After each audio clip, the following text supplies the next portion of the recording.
빛의 이중성, 광전효과, 광전효과란 건요, 금속 표면에 빛을 비출 때 전자가 방출되는 현상입니다.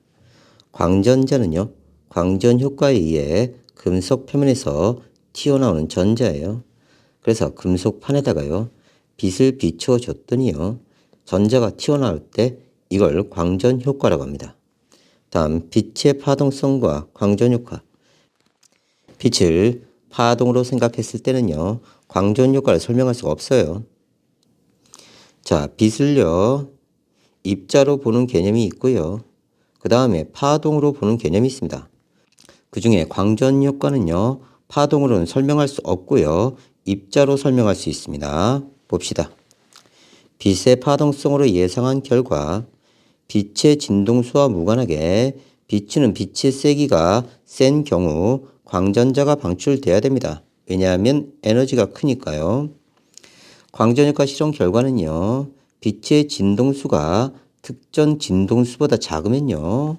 아무리 센 빛을 비춰도 광전자가 방출되지 않습니다. 그래서요. 빛의 에너지는요. E는 hf 이렇게 표시하는데요. 이건 플랑크 상수고요. F가 진동수입니다. 그러면 진동수가 크면 에너지가 큰 거예요. 자, 그런데 센 빛을 비추면요. 센 빛을 비추면 자, 진동수가 작아도 센 빛을 비추면 입자가 나올 거라고 예상을 했어요. 에너지가 크니까요. 그런데 그렇지 않았단 말이죠. 자, 광자의 에너지는요. E는 hf로 계산합니다. 요건 상수고요. 진동수가 크면 에너지가 큽니다. 광자가요. 그런데 센 빛도요. 센 빛도 에너지가 큰 거예요. 그러면 에너지가 크면 입자가 나와야 되는데요. 센 빛을 비춰도요. 진동수가 작으면 입자가 방출되지 않았다는 걸 확인했습니다. 그래서 이거 파동이 아닌가 생각한 거고요. 빛의 세기가 약하면 전자 방출에 필요한 에너지를 받기 위해 시간이 걸려야 됩니다. 에너지가 작으니까요. 이 에너지가 충분히 모일 때까지 시간이 걸릴 거라고 생각했는데요. 빛의 진동수가 특정 진동수보다 크면요. 빛의 세기가 아무리 약해도요. 광전자가 즉시 방출됩니다. 그래서 파동성으로는 설명할 수가 없고요.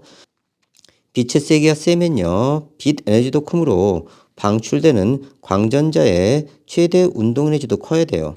에너지가 크니까요. 전자의 운동 에너지도 커질 것이다. 이렇게 생각한 거예요. 광전자의 최대 운동 에너지는 빛의 진동수가 클수록 크고요. 빛의 세기와는 관계가 없습니다. 그래서 빛의 세기가 세면 방출되는 광전자 수가 많아질 뿐이에요. 그래서 특정 진동수 이상 돼야 이 진동수가 전자의 광전자의 운동 에너지를 결정한다는 뜻입니다. 됐죠? 빛의 파동설에 따르면 빛의 에너지는 어떻게 전달되는지 봅시다. 빛의 파동설에 따르면요. 빛의 파동 에너지는 연속적으로 전달되고 빛의 에너지가 증가하면 그만큼 더 큰 에너지를 전달한다고 생각할 수 있어요. 광전관을 이용한 광전효과 실험입니다. 진공광전관 안에 금속판에 빛을 비추면요. 광전효과에 의해 광전자가 방출됩니다. 자, 빛을 비추면 전자가 튀어나와서요. 이쪽으로 이렇게 가요. 방출된 광전자는 양극으로 들어가 회로를 따라 이동하는데요. 이때 전류를 측정하면 방출된 광전자의 양을 알 수 있습니다. 그러면요. 전자가 이렇게 가요. 그러면요. 전자가 이동하는 건요. 마이너스 극에서 플러스 극으로 이동합니다. 됐죠? 그런데요. 이 회로를 보면요. 이쪽이 마이너스 극이에요. 그러면 전자가 여기서 튀어나옵니다. 됐죠? 그러면서 얘가 멈출 때까지 전압을 높여요. 그러면 전자가 많이 나오면 그만큼 얘를 정지시키는 전압이 커져요. 전압이 크다는 뜻은 그만큼 광전자가 많이 방출됐다. 이렇게 해서 정지전압을 측정합니다.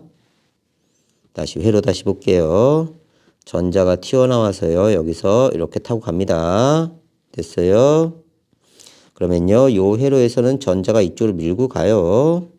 그러면서 가변 저항을 통해서요. 저항을 낮추면요. 전자가 더 많이 흘러가서요. 얘가 정지할 때까지 전압을 높입니다. 그때 측정한 전압이 정지 전압이에요. 이렇게 측정하는데요. 요즘 이거 자세히 안 다루니까 이 정도만 알아두세요. 됐죠? 자, 그러면 전자가 튀어나오면요. 플러스 극조로 이렇게 가려고 합니다. 자, 그런데요. 만일 전자가 많이 지나가면요. 전류가 더 많이 흐른 거예요. 그래서 여기 전류계로 전류량을 측정해서 방출된 광전자 양을 알 수 있다는 뜻입니다. 다음 광자의 에너지는요. 빛을 에너지가 HF인 광자의 흐름으로 이해하면요. 빛의 에너지는 HF의 정수배가 되는 것처럼 에너지가 특정한 불연속적인 값만 가질 수 있는 현상을 에너지의 양자화라고 한다. 양자화는 양이 정해진 입자화, 자, 어떤 정수배로 양이 정해진다는 뜻입니다. 검정기를 이용한 광전효과 실험이에요. 잘 닦은 아연판을 검정기에 금속판 위에 놓고요. 자, 검정기에 금속판 위에 아연판을 놨습니다. 털가죽으로 마찰한 에보나이트, 그러면 털가죽은 플러스고요. 에보나이트는 마이너스를 띱니다. 마찰 전기에 의해서요. 아연판에 접촉해서 음의 전하로 대전시킵니다. 검정기 좀 보고 갈게요. 자, 중성 검정기는요. 중성 검정기는 자, 플러스 전하의 양과 마이너스 전하의 양이 같아요. 금속판에도 금속박에도요. 이렇게 같다고 합시다. 자, 그런데 여기 마이너스 전하를 띤 에보나이트는요. 전자가 훨씬 더 많은 거예요. 근데 이렇게 접촉을 시켰네요. 그러면요. 우리가 수조에 물이 있는데요. 한쪽은 중성이고요. 한쪽은 마이너스를 띈다고 합시다. 그러면 얘는 양성자의 양이 이만큼이고요. 전자의 양도 요만큼이기 때문에 중성인 거고요. 자, 에보나이트 막대 쪽은요. 양성자의 양이 이만큼인데요. 마이너스를 띈다는 뜻은 전자의 양이 더 많다는 뜻입니다. 그런데 양성자는요. 이동 못해요. 전자만 이동합니다. 그러면요. 이쪽엔 전자가 이만큼 있는 거고 이건 전자가 이만큼 있는 거예요. 그러면 물처럼 흘러가서요. 둘이 이렇게 됩니다. 같아질 때까지. 그러면요. 중성 쪽에 전자가 늘어나죠. 그러면 전자가 양성자보다 더 많아지면서요. 마이너스 전하를 띠게 됩니다. 그래서 에보나이트의 마이너스 전하가 이쪽으로 들어오면서요. 전자가 추가되는 거예요. 그럼 얘는 어떻게 되냐면요. 전체적으로 이쪽도 마이너스고요. 이쪽도 마이너스입니다. 그러면 금속박이 이렇게 벌어져 버려요. 전체가 마이너스 되면서 이 상태가 됐다는 뜻입니다. 자, 다시 되돌아갈게요. 그래서 털가죽으로 마찰한 에보나이트는 마이너스를 띄고 있는데요. 얘가 검정기를 전체적으로 마이너스로 대전시킨 거예요. 그래서 검정기를 음전하로 대전시킨 겁니다. 이해됐죠? 검정기 위에 아연판에 각각 자외선 등과 형광등을 비추고요. 금속박의 변화를 관찰합니다. 검정기를 음의 전하로 대전시켰을 때 금속박의 변화, 전체가 음의 전하로 대전돼서 금속박이 청력이 발생합니다. 그래서 이렇게 벌어져요. 금속박이 벌어진다. 자외선을 비추었을 때 금속박의 변화입니다. 자외선 등을 아연판 가까이 비출수록 금속박이 오므라듭니다. 아연판에 특정 진동수 이상의 빛을 비추면요. 빛의 세기가 세질수록 아연판에서 튀어나오는 광전자수가 많아져서 그래요. 자, 다시 볼게요. 금속박이요. 자, 플러스 전하보다 마이너스 전하가 더 많은 거예요. 플러스 전하보다 마이너스가 더 많은 거예요. 이 상태로 대전됐다가 여기다가 빛을 비추니까 전자가 튀어나가 버려요. 그러면 전자가 이렇게 빠져나가겠죠. 그러면서 오므라들게 됩니다. 그게 요 실험이에요. 됐죠? 형광등을 비추었을 때 금속박의 변화, 형광등을 아연판에 가까이 비추어도요.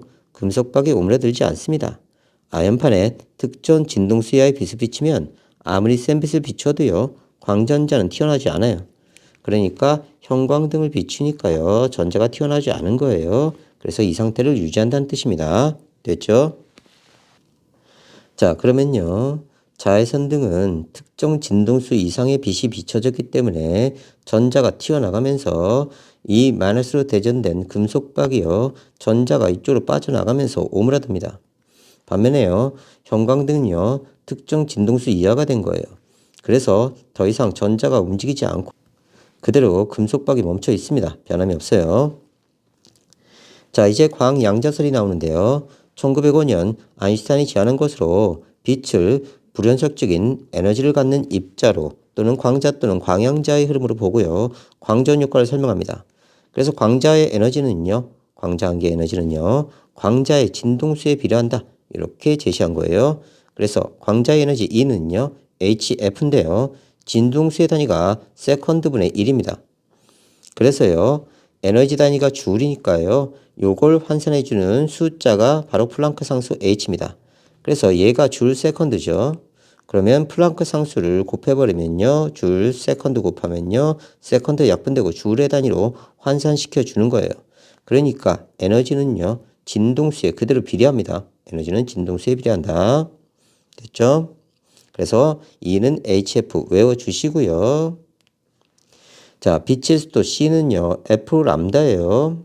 그러면 F는 람다분의 C가 되겠네요. 그러면요, E는 HF를 또 바꿀 수 있습니다. 자, 그러면요, 플랑크 상수 H 남겨놓고요. 그 다음 F 대신요, 람다분의 C를 집어넣어도요, 이것도 에너지의 식입니다. 둘 다 잘 외워두세요. 광양자설에 의한 광전효과의 해석입니다. 한계 진동수, 다른 말로 문톡 진동수라고도 하고요. 금속 표면에 광전자를 방출시킬 수 있는 최소한의 진동수를 한계 진동수 F0로 표시했습니다. 그러니까요, 여기 흙에 돌이 이렇게 박혀 있어요. 내가 얘를 탁 쳐서 튀어나오게 만들 수 있는 진동수를 우리가 한계 진동수라고 합니다. 자, 바로 띄어져 나올 수 있는 진동수. 이거보다 더 큰 진동수를 주면 드디어 얘가 운동해서 날아갈 거예요. 방출되는 광전자의 수, 빛의 세기는요, 광자의 수에 비례합니다. 그래서 광자 한 개가 충돌할 때 전자 한 개가 방출되므로 빛의 세기가 셀수록 방출되는 광전자의 수도 증가합니다. 방출되는 광전자의 최대 운동에너지, 광자의 에너지는 진동수에 비례합니다. 그래서 광전자는 광자로부터 에너지를 얻어 방출되므로 진동수가 큰 빛을 비추면요, 광전자의 최대 운동에너지가 커져요. 그래서 우리가 앞에서 빛을 파동으로 보면요, 광전 효과를 설명할 수가 없어요. 그래서 빛의 입자설을 제시하게 됩니다. 이 빛의 광자 하나가요, 광자 하나가 전자 하나하고 매치업이 됩니다. 그래서 광자의 한 개의 에너지가 전자를 때려요. 그럼 전자가 튀어오르겠죠, 그죠? 광자 한 개의 에너지가 전자가 방출되기 위해 필요한 에너지보다 작으면요, 아무리 빛의 세기가 강해도 광전자가 방출되지 않습니다. 자, 전자를 띄어내기 위해 필요한 에너지가 요만큼인데요, 광자의 에너지가 그보다 작은 거예요. 그러면 얘를 띄어낼 수 없다는 뜻입니다. 그 다음 광자 한 개의 에너지가 전자가 방출되기에 필요한 에너지보다 크면요, 아무리 세기가 약해도요, 즉시 광전자가 방출됩니다. 자, 전자를 띄어내려면 요만큼 에너지가 필요했는데 광자 한 개의 에너지가 이만큼 큰 거예요. 그러면 전자를 띄어낼 수 있다, 이 뜻입니다. 아무리 세기가 약해도요, 광자 한 개당 전자 한 개가 매치업 되면서 움직이는 거예요. 광양자설에 의한 광전효과의 해석. 광양자설을 이용하면요, 광전효과를 광자와 전자 사이의 충돌로 해석할 수 있습니다. 이때 진동수가 한 개의 진동수보다 큰 광자가 금속 내부에 전자와 충돌하면요, 전자가 방출될 수 있을 만큼의 충분한 에너지가 전달되고요, 광전자가 방출되고 광자 한 개가 충돌할 때 광전자도 한 개가 방출되므로 광전자의 수는 광자의 수, 빛의 세기에 비례합니다. 그러니까 이런 입자가 여러 개가 있으면요. 전자도 여러 개가 방출된다는 뜻입니다. 됐죠? 광자와 광전자의 차이점. 광자, 광양자는요. 빛 알갱이를 가리키고요. 광전자는요. 금속 표면에서 방출되는 전자입니다. 그러니까 광자가 와서 금속 표면에 있던 전자를 꽝 때리면요. 광전자가 튀어나오는 거예요. 광전자. 됐죠? 광전자의 최대 운동 에너지. 전자는요. 금속 원자기로부터 전기적 인력을 받고 있습니다. 원자핵이 플러스로 날뛰고 있고요. 전자는 여기에 속박되어 있는 거예요. 인력으로요. 이 인력을 벗어나기 위해 광자로부터 특정한 값보다 더 큰 에너지, 즉 전자가 방출되기 위해 필요한 에너지보다 더 큰 에너지를 받아야 됩니다. 이때 광전자의 최대 운동 에너지는요. 다음과 같이 구할 수 있어요. 자, 광자의 에너지에서 전자가 방출되기 위해 필요한 에너지를 빼면요. 광전자의 최대 운동 에너지다. 다시 뭔지 살펴봅시다. 자, 전자를 띄어내는데 필요한 에너지가 요만큼이에요. 그래서 전자를 방출시키는데 필요한 에너지예요. 자, 그 다음 광자가 가진 에너지가 요만큼이다. 광자가 가진 에너지. 그 다음에 나머지가 운동 에너지예요. 전자의 운동 에너지. 그러니까 금속 표면에 전자가 있는데요.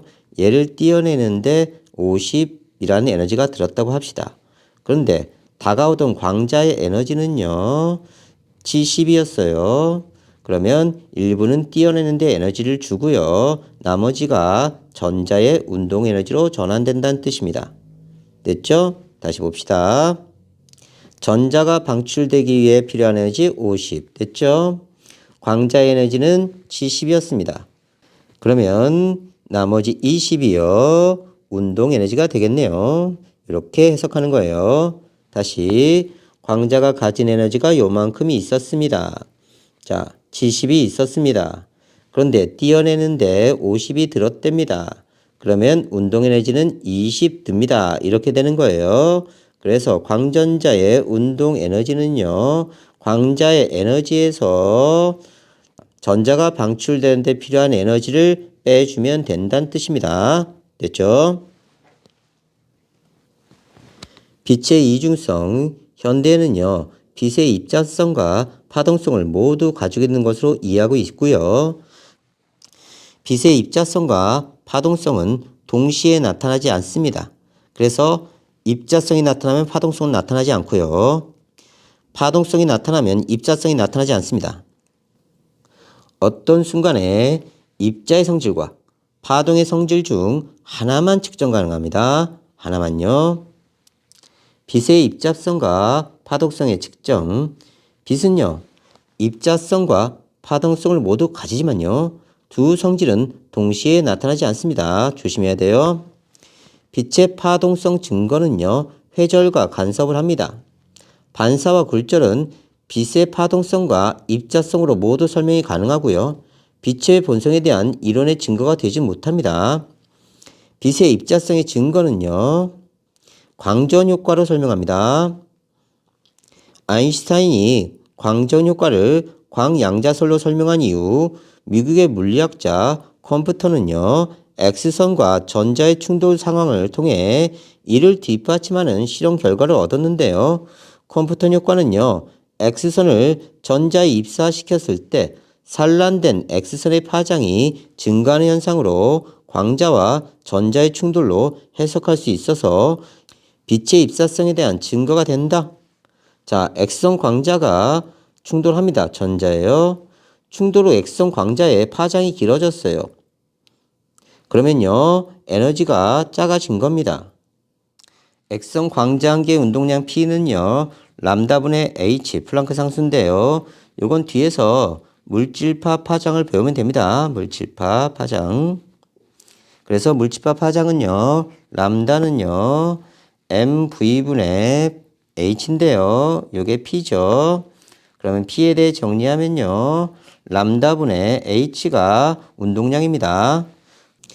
운동하는 두 물체가 충돌할 때 운동량이 보존되는 것과 같이 X선의 진행과 전자의 운동도 운동량 보존 법칙으로 설명할 수 있습니다.